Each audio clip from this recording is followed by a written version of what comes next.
অভিবাসীদের সুরক্ষা নীতি বাস্তবায়নের লক্ষ্যে মালদ্বীপের হোমল্যান্ড সিকিউরিটি অ্যান্ড টেকনোলজি মন্ত্রণালয় কর্মস্থল থেকে নিখোঁজ হওয়া প্রবাসীদের মিসিং এক্সপার্ট রিপোর্ট বাতিলের জন্য 10,000 স্থানীয় মুদ্রা ফি ধার্য করার সিদ্ধান্ত নিয়েছে।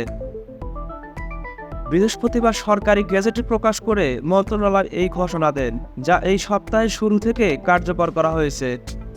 দেশটিতে অবস্থিত বিভিন্ন কোম্পানি থেকে মিসিং বা পলাতক প্রবাসী কর্মীদের বৈধকরণ বা নিয়মিতকরণের জন্য একটি নির্দেশনা জারি করেছে দেশটির হোমল্যান্ড সিকিউরিটি অ্যান্ড টেকনোলজি মন্ত্রণালয়। এই নির্দেশনার আলোকে 30 দিনের মধ্যে মিসিং রিপোর্ট বাতিল করার আবেদন করা যাবে। এই সময় অতিবাহিত হওয়ার পর মিসিং রিপোর্ট বাতিলের জন্য নিয়োগকারীকে 10,000 রুপিয়া ফি প্রদান করতে হবে। নতুন মিসিং রিপোর্টের জন্য 1,000 রুপিয়া ফি প্রদান করতে হবে। এছাড়া কোনো কর্মী তার কোম্পানির গাফিলতির কারণে পালিয়ে গেলে কোম্পানিকে 2,000 রুপিয়া ফি জরিমানা ধার্য করা হবে। মালদ্বীপে অবস্থিত বিভিন্ন কর্মস্থল থেকে নিখোঁজ অভিবাসী কর্মীদের শনাক্তকরণ সংক্রান্ত তথ্য আগামী সপ্তাহের পর থেকে প্রবাসী সিস্টেমে জানানো হবে।